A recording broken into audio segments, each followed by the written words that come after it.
Okay, അപ്പോൾ നമ്മൾ എന്താണ് organic chemistry some basic principles and techniques part 4. എന്തായാലും എന്താണ് ഇത് നാളത്തേക്കൊന്നും ഇനി ചാപ്റ്റർ വെക്കുന്നില്ല. നമുക്ക് ഇന്ന് തന്നെ എന്ത് ചെയ്യാം, ഇതിൻ്റെ കഥ ഞാൻ കഴിച്ചാളെ എന്നിട്ട് നാളെ ഈ പറഞ്ഞ പോലെ നമുക്ക് എന്ത് ചെയ്യാം, ഹൈഡ്രോ കാർബൺസിൻ്റെ സെഷൻസുമായിട്ട് നമുക്ക് എന്ത് ചെയ്യാം, കളത്തിലിറങ്ങാം.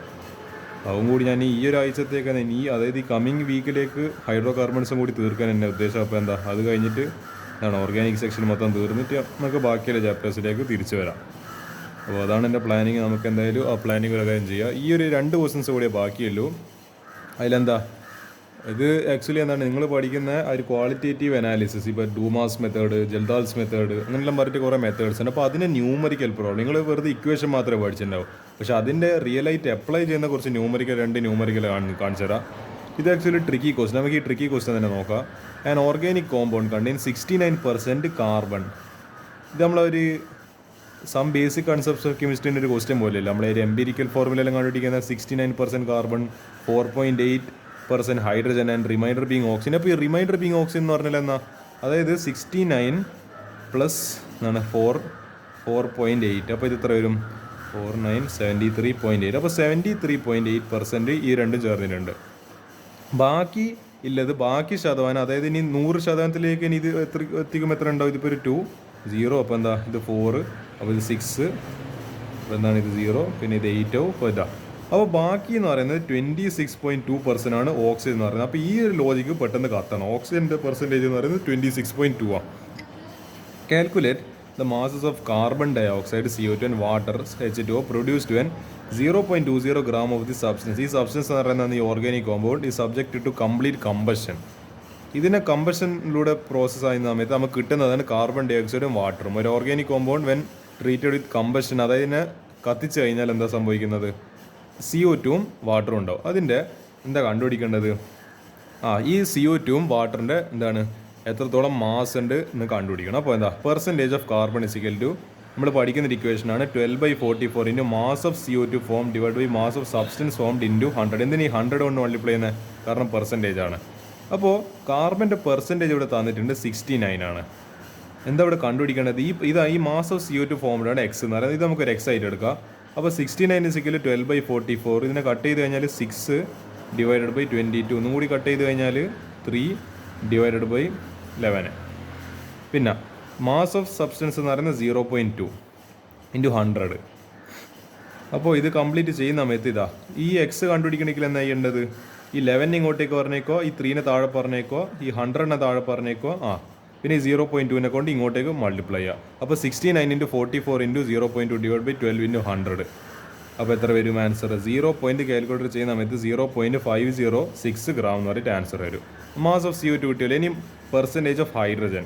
അപ്പോൾ നമ്മൾ ഉപയോഗിക്കുന്ന ഇക്വേഷനാണ് 2/18 into mass of water formed, mass of hydrogen എന്ന് പറയുന്നത് 2/18 into mass of water formed divide by mass of substance, അതായത് ഓർഗാനിക് സബ്സ്റ്റൻസ് ഇൻറ്റു 100. എന്തിനാ ഇൻറ്റു 100 ചെയ്യുന്ന പെർസെൻറ്റേജ് ആണ്. അപ്പോൾ 2/18 ഇൻറ്റു, അല്ലെങ്കിൽ ഇതെന്നാ 1/9. അത് നമുക്ക് അടുത്ത പേജ് ചെയ്യാം. എന്താണ് ഈ 4.8 ഓൾറെഡി തന്നിട്ടുണ്ട് ക്വസ്റ്റ്യനിൽ. അപ്പോൾ എന്താ ഇത് 1/9 ചെയ്യുക. പിന്നെന്താ ഇത് നമുക്ക് എക്സ് ആയിട്ട് എടുക്കുക. അപ്പോൾ ഈ എക്സ് കിട്ടാൻ എന്താ ചെയ്യേണ്ടത്? ഈ 0.2 ഇൻറ്റു 4.8 പിന്നെന്താ ഇൻറ്റു 9 ഡിവൈഡഡ് ബൈ 100. അപ്പോൾ എന്താ 4.8 into 18 into 0.2 divided by 2 into 100. ഇത് ചെയ്യുന്ന സമയത്ത് ആൻസർ 0.0864 gram. ഇതായിരിക്കും ക്വസ്റ്റ്യൻ്റെ ആൻസർ എന്ന് പറയുന്നത്. നമുക്കിനി എന്ത് ചെയ്യുക, ഈ ഒരു ക്വസ്റ്റ്യൻ കൂടി നോക്കാം. ഇതാണ് ജൽദാൽസ് മെത്തേഡിൻ്റെ ന്യൂമറിക്കൽ. അപ്പോൾ ഞാൻ ഈ കോഴ്സ് സെലക്ട് ചെയ്യാൻ കാരണം ഇത് അത്യാവശ്യം കുറച്ച് ബുദ്ധിമുട്ടുണ്ട്. കാരണം ഒരു സ്റ്റെപ്പ് രണ്ട് സ്റ്റെപ്പായിട്ട് ചെയ്യേണ്ട ഒരു ക്വസ്റ്റ്യൻ ആയത്. അതുകൊണ്ട് ഇത് കുറച്ചൊരു A+ ലെവൽ കാറ്റഗറിയിൽ വേണ്ടിക്ക് പറയാം. അതാണ് നമ്മൾ ജൽദാൽസ് മെത്തേഡ് സംഭവം കുറച്ച് ട്രിക്കിയാണ്. ആ ട്രിക്കി ആയിട്ടുള്ള പാർട്ട് നിങ്ങൾക്ക് എക്സ്പ്ലെയിൻ ചെയ്യേണ്ടിയിട്ടാണ്. അപ്പോൾ ഇതിൻ്റെ ഏകദേശം ഒരു ധാരണ കിട്ടിക്കഴിഞ്ഞാൽ എന്താ ഇത് വെച്ചിട്ട് ഇത് ചെയ്യാൻ പറ്റും. Percentage of chlorine 35.5 divide by 143. അതേപോലെ പെർസെൻറ്റേജ് ഓഫ് സൾഫർ അപ്പോൾ എന്താണ് 32 ഡിവൈഡ് ബൈ 233. അതെല്ലാം നിങ്ങൾക്ക് സിമ്പിളായിട്ട് ചെയ്യാൻ വേണ്ടി പറ്റും. പക്ഷേ ഈ ജൽദാൽസ് മെത്തേഡ് കുറച്ച് സാധനം പണിയുണ്ട്. നമുക്കതിൽ നോക്കാം. A sample of 0.5 gram of an organic compound, ഏതോ ഓർഗാനിക് കോമ്പൗണ്ട് എനിക്കറിയില്ല, was treated according to Kjeldahl's method. Kjeldahl's method പഠിച്ചിട്ടുണ്ടോ എങ്ങനെയാണ് ചെയ്യുന്നതെന്നില്ല. അത് വെച്ചിട്ട് എന്ത് ചെയ്ത് അതിനെ കൈകാര്യം ചെയ്ത് അതിനെ ട്രീറ്റ് ചെയ്ത് the ammonia evolved, NH3 evolved. ഇത് നമ്മൾ ആക്ച്വലി നൈട്രജൻ കണ്ടുപിടിക്കാനാണല്ലോ ചെയ്യുന്നത്. Evolved was absorbed in 50 ml of 0.5 molar എന്താണ് H2SO4 സൾഫ്യൂരിക് ആസിഡ് എന്താണ് ഇതിൽ ഈ പുറത്തേക്ക് വരുന്ന ഗ്യാസായിട്ട് പുറത്തേക്ക് വരുന്ന NH3 അമോണിയൻ എന്ത് ചെയ്ത് 50 ml ഓഫ് 0.5 H2SO4 അബ്സോർവ് ചെയ്ത് റെസിഡ്യൂൽ ആസിഡ് റിക്വയർഡ് എന്താണ് അതിൽ ബാക്കി വരുന്ന ആസിഡ് റെസിഡ്യൂൽ ആസിഡ് റിക്വയർഡ് ഇത് ഈ H2SO4 പറ്റിയിട്ടാണ് പറയുന്നത്. Residual acid required 60 ml of 0.5 molar solution of NaOH for ന്യൂട്രലൈസേഷന് 60 ml of 0.5 molar solution of ഏത് NaOH വേണ്ടി വന്ന്. അപ്പോൾ അതിൻ്റെ percentage of composition of nitrogen in the compound. അപ്പോൾ നിങ്ങൾക്ക് ആകെ ഇതിൽ മനസ്സിലായി ഉണ്ടാവുക എന്താണ് ഈ സാധനം എന്തോ എന്ന് പറയേണ്ടത് എന്തെല്ലോ ഇവിടെ എന്തെല്ലോ ബ്ലാ ബ്ലാ ബ്ലാ എന്ന് പറയുന്നുണ്ട്. പക്ഷെ എന്താ ഇവിടെ പെർസെൻറ്റേജ് ഓഫ് നൈട്രജൻ കണ്ടുപിടിക്കണം. ഇതിൽ എത്ര നൈട്രജൻ ഉണ്ട്. അതിൽ ഫസ്റ്റ് നമ്മൾ ചെയ്യേണ്ട സ്റ്റെപ്പ് എന്ന് പറയുന്നത് നമുക്ക് ഈ നമ്മളെപ്പോഴും ഹെൽപ്പ് ചെയ്യുന്ന ഈ പറയുന്ന കത്തുന്ന ബൾബ് ഉപയോഗിക്കുക. Calculate the volume of H2SO4 use to neutralise NaOH. ആദ്യം നമ്മൾ ഗിവൺ ഡാറ്റ വെച്ചിട്ട് വോളിയം ഓഫ് H2SO4 കണ്ടുപിടിക്കണം. ഏതുമായിട്ട് ന്യൂട്രലൈസേഷൻ റിയാക്ഷൻ അവന് NaOH ആയിട്ട്.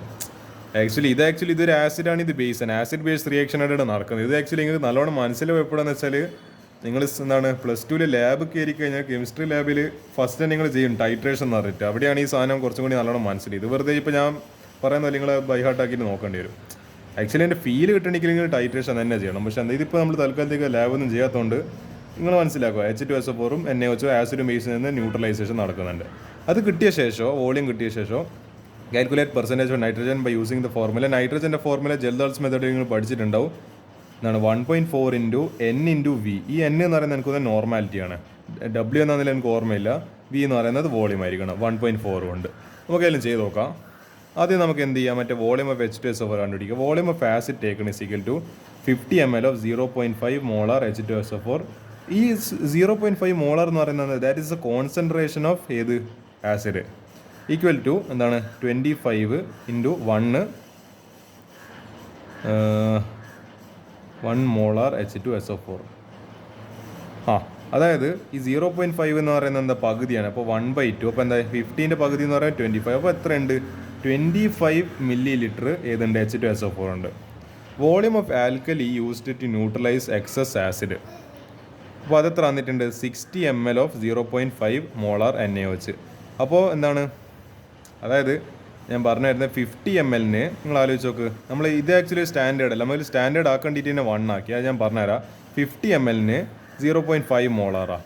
അപ്പോൾ 1 മോളറിന് എത്രയായിരിക്കും? ഇതിൻ്റെ നേരെ പകുതി, അതായത് 50/2. അപ്പോൾ എത്ര 25 ml. അതേപോലെ ഈ 60 വേണ്ടതെന്ന് പറയുന്നത് 60 ml വേണ്ടതെന്ന് പറയുന്നത് 0.5 മോളർ. അപ്പോൾ 1 മോളർ, കാരണം നമ്മൾ 1 മോളറാണല്ലോ സ്റ്റാൻഡേർഡ് ആയിട്ട് എടുക്കുക. അപ്പോൾ ഇനി 60ൻ്റെ പകുതി 30 ml ഓഫ് 1 മോളർ NaOH നമ്മൾ സ്റ്റാൻഡേർഡ് ആയിട്ട് എടുക്കേണ്ടിയിട്ട് ഇങ്ങനെ എടുത്ത്. ഇത് 25 ml എടുത്ത്, ഇത് 30 ml എടുത്ത്. ഇനി എന്ത് ഇത് ഈ റിയാക്ഷൻ ഞാൻ എഴുതി. ഇത് ആക്ച്വലി നമ്മൾ ടൈട്രേഷൻ ചെയ്യുന്ന സമയത്ത് ഇത് എന്താണ് ഒബ്സർവേഷൻ നോട്ട് എന്ന് പറയുന്ന സാധനമുണ്ട്. അത് നിങ്ങൾ അപ്പുറത്ത് എന്താ പറയുക ഷാജിയുടെ വീഡിയോ ഗൾഫ് വീഡിയോ എന്നൊരു സാധനം കിട്ടും. അതായത് സ്റ്റേഷനറി പീടിയിലുണ്ട്. അതൊരു കുഞ്ഞൊരു നോട്ട് നോക്കുക. അതിൽ ഇങ്ങനെ ഒരു റിയാക്ഷൻ എഴുതാനുണ്ട്. H2SO4 + 2 NaOH giving Na2SO4 + 2 H2O. Okay, ഒരു സാൾട്ടും കിട്ടി, വാട്ടറും കിട്ടി. ഓക്കെ, മനസ്സിലായി. ടൈട്രേഷൻ്റെ പ്രോസസ്സാണ്. 1 മോൾ ഓഫ് H2SO4 = 2 മോൾസ്. അതായത് ഇതിൻ്റെ സ്റ്റോയിഷ്യോമെട്രി നോക്ക്. ഇത് 1 മോളാണ്. അപ്പോൾ ഇതിനെത്ര റിയാക്റ്റിന് എത്ര മോൾസ് ഇത് വേണം? 1 mole of H2SO4 react with 2 mole of NaOH. ഞാൻ ഈ പറയുന്ന ബേസിക് കോൺസെപ്റ്റാണ്. ആ പറയുന്ന സ്റ്റോയിഷ്യോമെട്രി അത് ശ്രദ്ധിച്ച് കേൾക്കുക. Hence 30 ml of 1 molar NaOH = 15 ml of 1. അതായത് 30 ml ഏതുണ്ട് 30 ml. അപ്പോൾ NaOH 30 ഉണ്ടാവും. അപ്പോൾ എന്താണ് നിങ്ങൾ ആലോചിച്ച് നോക്കുക. അപ്പോൾ H2SO4 എത്തായിരിക്കും. അതായത് ഇതിപ്പോൾ 2:1 റേഷ്യോയിലല്ല, ഇത് രണ്ടുണ്ടാവും. ഇതിപ്പോൾ എന്തായിരിക്കും നേരെ പകുതി ആയിരിക്കും. അപ്പോൾ 30ൻ്റെ പകുതി എത്ര 15 ml. അപ്പോൾ 15 ml റിയാക്ട് ആവുന്നില്ല. ഇതെന്താ? അപ്പോൾ 15 ml ഓഫ് 1 മോളാർ H2SO4 സൊല്യൂഷന്. അടുത്തത് volume use of acid used by ammonia = 25 - 15. ഇതിൽ ആക്ച്വലി സ്റ്റോയിഷ്യോമെട്രി പ്രകാരം നമുക്ക് കിട്ടി 15 ml ആണ് H2SO4 റിയാക്ട് ചെയ്യുന്നത്. അപ്പോൾ ആക്ച്വലി ഇതിൽ ടോട്ടൽ എത്ര ഉണ്ട് 25 ഉണ്ട്. 15 റിയാക്ട് ചെയ്യും. അപ്പോൾ ബാക്കി എത്ര വന്ന് ഈ 25 15 കുറക്കുക. അപ്പോൾ എത്ര വന്ന് 10 ml 10 ml അല്ല, ഓക്കെ 10 ml ബാക്കിയായി പോയി. പെർസെൻറ്റേജ് ഓഫ് നൈട്രജൻ ഓക്കെ ഇത് കിട്ടിയ സ്ഥിതിക്ക് ഇനി എന്ത് ചെയ്യാം, നമുക്ക് പെർസെൻറ്റേജ് ഓഫ് നൈട്രജൻ കണ്ടുപിടിക്കാം. 1.4 × normality × volume of acid used. അതാണ് ഞാൻ പറഞ്ഞത്, വോളിയം ഓഫ് ആസിഡ് യൂസ്ഡ് ആണ്. എടേ നമ്മൾ ഈ ടൈട്രേഷനിൽ എന്താ ആക്ച്വലി ചെയ്യാമെന്ന് അറിയാമോ? ഈ പറഞ്ഞ ഒരു ഇങ്ങനെ എന്ത് ചെയ്യും, ഇതിൽ നമ്മളിപ്പോൾ ഒരു കുറച്ചൊരു NaOH നമുക്ക് അറിയാത്തൊരു അൺനോൺ സൊല്യൂഷൻ എടുക്കും. എന്നിട്ട് ഇതിലെന്ത് ചെയ്യും, ഇങ്ങനെ ഒരു ബ്യൂററ്റിൽ എന്ത് ചെയ്യും, കുറച്ചൊരു 50 ml ഒരു 50 ml എന്ത് ചെയ്യും, മറ്റേ ഈ HCl ഇങ്ങനെ സാധനം മൊത്തം ആഡ് ചെയ്യും. എന്നിട്ട് ഇവിടെ എന്ത് ഇവിടെ ഡ്രോപ്പർ ഉണ്ടാവും. ഡ്രോപ്പർ നമ്മളിങ്ങനെ ഇത് ഞാൻ എൻ്റെ കയ്യിനെ ശ്രദ്ധിക്കുക, കൈ ഇങ്ങനെ തിരിക്കുന്ന സമയത്ത് ഓരോ ഇങ്ങനെ തുള്ളിയായിട്ട് ഇങ്ങനെ എന്ത് ചെയ്യും നമ്മൾ HCl ഇങ്ങനെ ഇത് റിയാക്ട് ആവും. അപ്പോൾ ഇതെന്താ ഇതിപ്പോൾ 0 അല്ലല്ലേ ഉള്ളത്, ഇത് 50.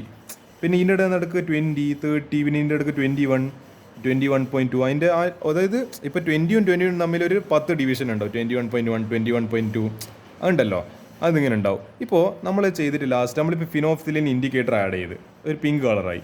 ഇതിങ്ങനെ ആസിഡ് ആഡ് ചെയ്ത് ലാസ്റ്റ് ഒരു 20.9 നമുക്ക് എന്ത് കിട്ടി?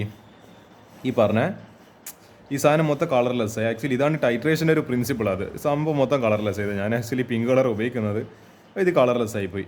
അപ്പോൾ നമ്മൾ പറയാം എന്താണ് 20.9 അല്ലേ, 50 മൈനസ് 20.9 അല്ലെങ്കിൽ 20.9 വേണ്ട 21 എടുക്കുക, അല്ലെങ്കിൽ 20 എടുക്കാം നമുക്കൊരു കാൽക്കുലേഷൻ എളുപ്പത്തിന്. 30 ml, അതായത് 30 ml ബാക്കിയായിപ്പോയി. നമ്മൾ 20 ml എന്താണ് അതിൽ റിയാക്ട് ആയി. അത് പറയുന്ന പോലെയാണ് ഈ പറഞ്ഞ വോളിയം ഓഫ് ആസിഡ് യൂസ്ഡ്. ഇവിടെ 25 ml ടോട്ടൽ ഉണ്ട് H2SO4. അതിൽ നമ്മൾ സ്റ്റോയിഷ്യോമെട്രി പ്രകാരം 15 ml ആണ്. അതിന് എന്താണ് അതിൻ്റെ ഒരു കണക്ക് പ്രകാരം, അതിൻ്റെ ഒരു സ്റ്റോയിഷ്യോമെട്രിക്കൽ ആസ്പെക്ട് പ്രകാരം 15 ml ആണ് റിയാക്ട് ആവുക. അപ്പോൾ ഈ 25-ൽ 15 ml റിയാക്ട് ചെയ്തിട്ട് ബാക്കി എത്രയായി 15 അല്ല, വോളിയം ഓഫ് ആസിഡ് യൂസ്ഡ് അപ്പോൾ എത്രയായിരിക്കും 10 ml. അപ്പോൾ എന്താ 1.4 into N1 into N1 is the normality of acid. ഏത് acid? H2SO4. W is the mass of the organic compound. അത്ര തന്നിട്ടുണ്ട് 0.5 എന്ന് ഓൾറെഡി ക്വസ്റ്റിനിൽ തന്നിട്ടുണ്ട് ഈ W എന്ന് പറയുന്ന സാധനം. അപ്പോൾ 1.4 ഇൻറ്റു നോർമാലിറ്റി 2. Okay normality 2. അതെങ്ങനെ നോർമാലിറ്റി 2 വന്നത്?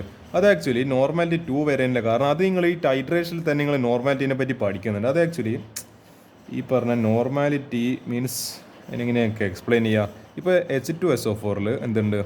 2 റീപ്ലേസബിൾ H+ ഉണ്ട്, 2 H+ ഉണ്ട്.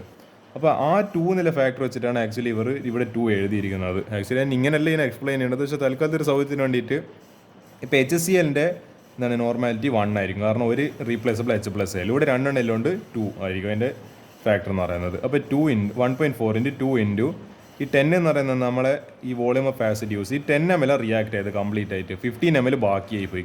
അതായത് ഈ ബ്യൂററ്റിൽ 25 ml ഒഴിച്ചിട്ടുണ്ട്. നമുക്ക് മനസ്സിലായി അതിൽ എന്താണ് 15 ml ബാക്കിയുണ്ട്. എടോ 25-ൽ ടോട്ടൽ 25-ൽ ഒരു 15 ml ബാക്കിയുണ്ടെന്നാണ്ട് അതൊന്നും നമുക്ക് മനസ്സിലാവില്ല. 10 ml റിയാക്ട്, അതായത് ഞാൻ 25 ml എടുത്ത് എന്നിട്ട് എന്താ എനിക്കൊരു 20-ൽ എന്ത് കിട്ടി? ഈ പറഞ്ഞ നിങ്ങൾ ആലോചിച്ചാൽ എനിക്ക് 20-ൽ ന്യൂട്രലൈസേഷൻ റിയാക്ഷൻ കിട്ടിയിട്ട് ഞാൻ ടീച്ചറെ കാണിച്ചു കൊടുത്ത്. അതിൻ്റെ ഇടയ്ക്ക് എൻ്റെ ഒരു ഫ്രണ്ട് വന്നിട്ട് ഇങ്ങനെ നോക്കുവാണ്. എന്നാൽ ഫ്രണ്ടിന് കാണുന്നത് ഈ ബ്യൂററ്റിൽ ഇവിടെ 20-ലെ റീഡിങ് കാണിക്കുക, അല്ല എന്താണ് 20-ലാണ് റീഡിങ് കാണിക്കുന്നത്. അപ്പോൾ അയാൾക്ക് ഇത് കോമൺ സെൻസ് വെച്ചിട്ട് മനസ്സിലായി. ഇപ്പോൾ ഇതിൽ 30 ബാക്കിയായിപ്പോൾ. അപ്പോൾ 30 ബാക്കിയാകുമ്പോൾ എന്താണ്? അപ്പോൾ അതൊന്നും എങ്ങനെ ഞാൻ എനിക്ക് എത്രയല്ല അപ്പോൾ വാല്യൂ കിട്ടിയിട്ടുണ്ടാവും? അതിലേതാ കോൺകോർഡൻ വാല്യൂ എന്ന് തന്നെ പറയാം. കോൺകോർഡൻ വാല്യൂ ടൈട്രേറ്റിംഗ് വാല്യൂ അല്ലെ കോൺകോർഡൻ വാല്യൂ. അപ്പോൾ ഈ സാധനം എങ്ങനെ കിട്ടിയെന്ന് മനസ്സിലായി. ഈ 15 എന്ത് ചെയ്യുക? ഈ ബാക്കിയായപ്പോൾ 30 കുറച്ച് കഴിഞ്ഞാൽ എത്ര ഇടും? 20. അപ്പോൾ ആ ചെക്കന് മനസ്സിലായി, അല്ല എൻ്റെ ഒരു ഫ്രണ്ടോ എൻ്റെ അപ്പുറത്തിരിക്കുന്ന ഏതെങ്കിലും അലമ്പ് ചങ്ങയുണ്ടോ ആ ചങ്ങയ്ക്ക് മനസ്സിലായി ഓക്കെ ഈ സൂര്യകിരൺ CCക്ക് 20-ലാണ് ഏത് കിട്ടിയിരിക്കുന്നത്? ആ പറയുന്ന ന്യൂട്രലൈസേഷൻ പോയിന്റ് കിട്ടിയിരിക്കുന്നത്. അങ്ങനെ ചെയ്യുക ഇത്. അപ്പോൾ 1.4 ഇൻറ്റു 2 എന്ന് പറയുന്ന നോർമാലിറ്റി ഇൻറ്റു 10 ഡിവൈഡ് ബൈ 0.5. അല്ലെങ്കിൽ ഇത് 5/10 എന്ന് എഴുതി കഴിഞ്ഞാൽ ഇത് മുകളിലേക്ക് എനിക്ക് ഇത് 100 ആവും. ഇത് പിന്നെ 20. ഇതിനെങ്ങനെയാണ്?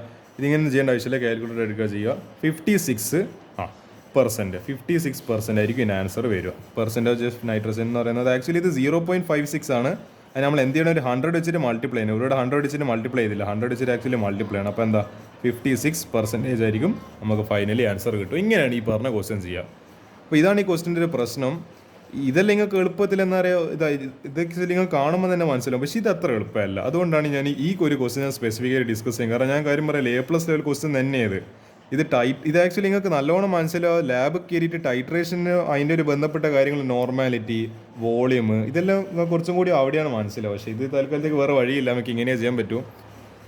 ഇതെല്ലാം നിങ്ങൾക്ക് ഇപ്പം കുറച്ച് ഹാർഡായിട്ട് തോന്നുന്നുണ്ടാവും, പക്ഷേ ടൈട്രേഷൻ ചെയ്യുന്ന സമയത്ത് മനസ്സിലിടാ അന്ന് ഞാൻ എത്രമാത്രം കഷ്ടപ്പെടും ഇത്ര എളുപ്പമായി ചെയ്യാൻ. ഞാൻ ഈ ടൈട്രേഷൻ ചെയ്തുകൊണ്ട് എനിക്ക് ഈ ക്വസ്റ്റ്യൻ ഇപ്പം വളരെ എളുപ്പമായിട്ട് തോന്നുന്നത്. കാരണം എനിക്ക് ആ പറയുന്ന HCl-ലും എന്തെല്ലാം എന്നെ വെച്ച് എന്നെല്ലാം പറയുന്ന സാധനം, ഫിനോഫ്തിലിൻ ഇൻഡിക്കേറ്ററും മീഥൈൽ ഓറഞ്ച് എന്ന് പറയുമ്പോൾ കുറേ സാധനം ഞാൻ കുറേ എന്താ പറയുക 5-8 ടൈട്രേഷൻ ഞാൻ ഓൾറെഡി ചെയ്തിട്ടുണ്ട്. അതുകൊണ്ട് എനിക്ക് ഓൾറെഡി എൻ്റെ ഒരു എക്സ്പീരിയൻസ് ഉണ്ട് ടൈട്രേഷൻ ചെയ്തിട്ടുണ്ട്. അപ്പോൾ I know what I am talking. അപ്പോൾ ഇങ്ങനെയാണ് ഈ പറഞ്ഞ ക്വസ്റ്റ്യൻ. ഇതോടുകൂടി എന്താ മറ്റേ ഓർഗാനിക് സെക്ഷൻ്റെ ഫസ്റ്റ് ചാപ്റ്റർ തീർന്നിട്ടുണ്ട്. ഇനി let's move on to the next chapter, hydrocarbon. അതും നാളെ നമുക്ക് കാണാം.